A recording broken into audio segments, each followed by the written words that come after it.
জলটা একদম পরিষ্কার জল। মাঝখানে একটা কি অনেকগুলাই চর আছে দ্বীপ।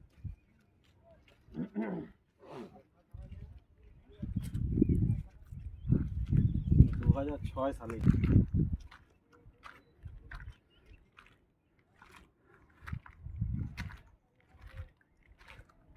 ওই না হলে ওই অতটা উঠতে হতো, ওই যে খাড়া সিঁড়িটা দেখতে পাচ্ছ না, এটা এর থেকে মানে কম উঠতে হয়।